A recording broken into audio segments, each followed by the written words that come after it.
best guitar ever. Hey guys, welcome back to the Bald Shredder channel, and yeah, I'm not joking when I say that this is quite possibly the best guitar that I've ever owned, that I've ever played, and certainly probably my best guitar currently that I have. But before I make that an absolute declaration, I do realize that I'm like in the honeymoon phase with this guitar, and that happens with a lot of things, not just with people, but with guitars and other things. So it's like, I just finished building this recently, and I'm really happy with the way it turned out. It just turned out awesome, plays great, sounds great. And so when you're in that initial honeymoon phase, you're just like, wow, I'm loving it, it's so great. And then, after time goes on, sometimes that feeling kind of wears off, and then maybe at a certain point, I might not consider it to be my best guitar. But for right now, yeah, I'm still in the honeymoon phase, and I'm gonna say, yeah, definitely best ever. Now, of course, I'm gonna go into all the specs, like where the stuff came from, where I got the body, where I got the neck, all that. And the most surprising thing that happened when I was doing this build. But before all that, guys, you need to hear this. You need to hear me play this. You need to hear the all-new jam that I came up with on this guitar just for this video. And also, guys, you guys might remember not too long ago I did a review on the Fesley digital piano, and in that video I said that I was looking forward to using that piano in some of my original songs. So this jam does include the Fesley digital piano in a pretty prominent part. Alright guys, check it out.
Okay, so what is this exactly? Well, this is the latest in the line of the Bald Shredder custom guitars that I built myself. Now first I want to mention the inspiration for this guitar, and it was kind of a long time coming. Back in 1995, Charvel put out a new line of guitars, and they were called the San Dimas 2. And they were some absolutely stunning, beautiful guitars with the dinky shape, the two humbuckers. Some of them had a Floyd Rose, some of them had the Wilkinson trim, and some of them featured an all koa body. And they looked amazing. I especially liked the look of the koa. They came in other woods as well, but the koa was the nicest looking one that I liked. Well, at the time, I couldn't afford to buy one of those because those were USA guitars and they were expensive for the time.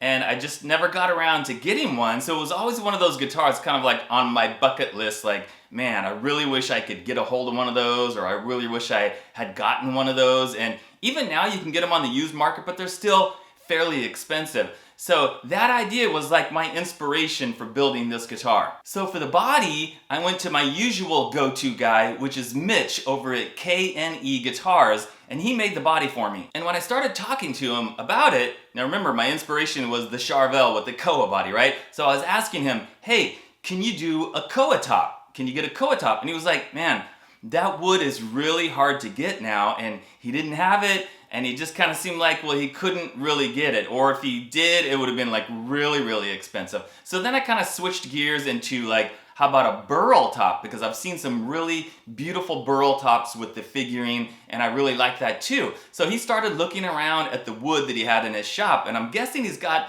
quite an extensive supply of different body woods and top woods, and he showed me some stuff. I didn't like it, I didn't like that. It was just, you know, some like flame maple or quilted maple, and I've already got stuff like that, so I wanted something a little more special.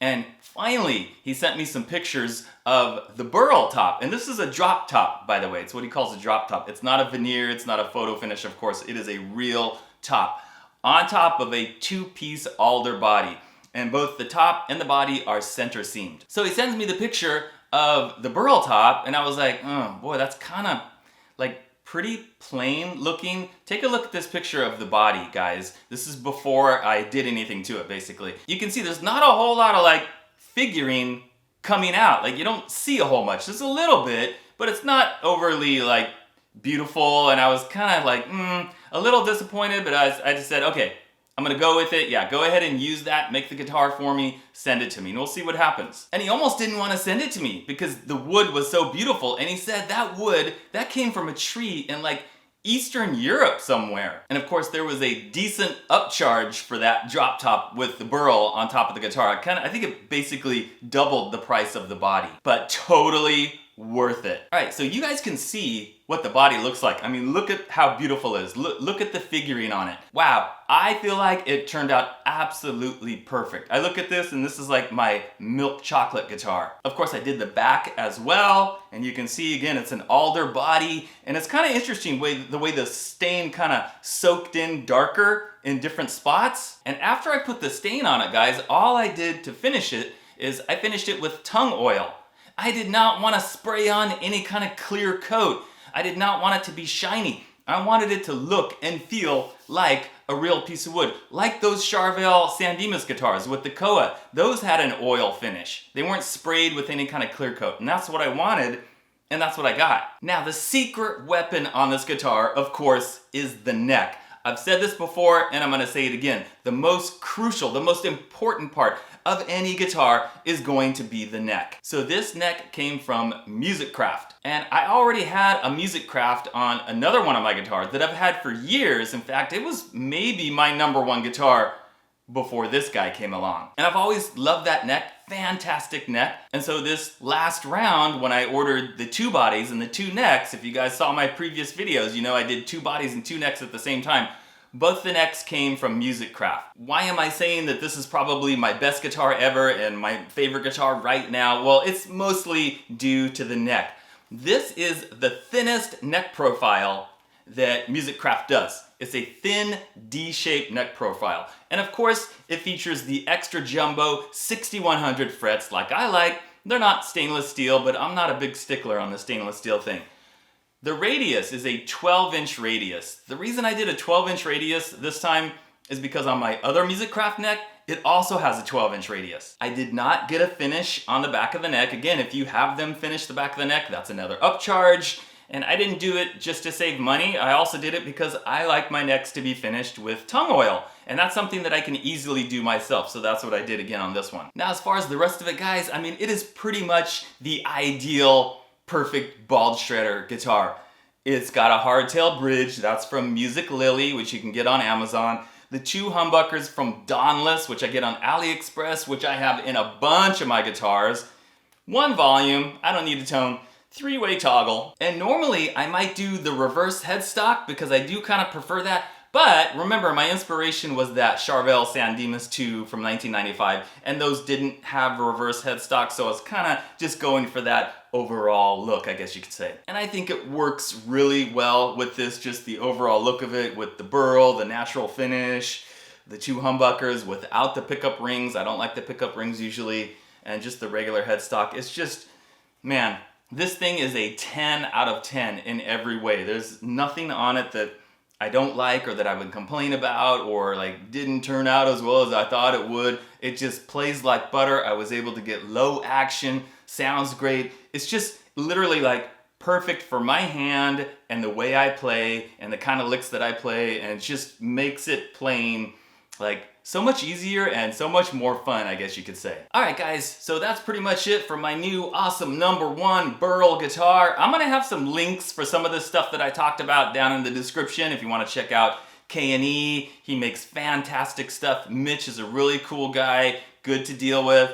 I'll put a link to the Musikraft website, the Musiclily bridge on Amazon, the Donlis pickups on AliExpress, any of that stuff that you might want to check out. But for sure, let me know what you think of this guitar. What do you think of the look? How do you think it turned out? Does it look cool? Does it not appeal to you? It better. Alright guys, thanks for watching, and I'll see you next time.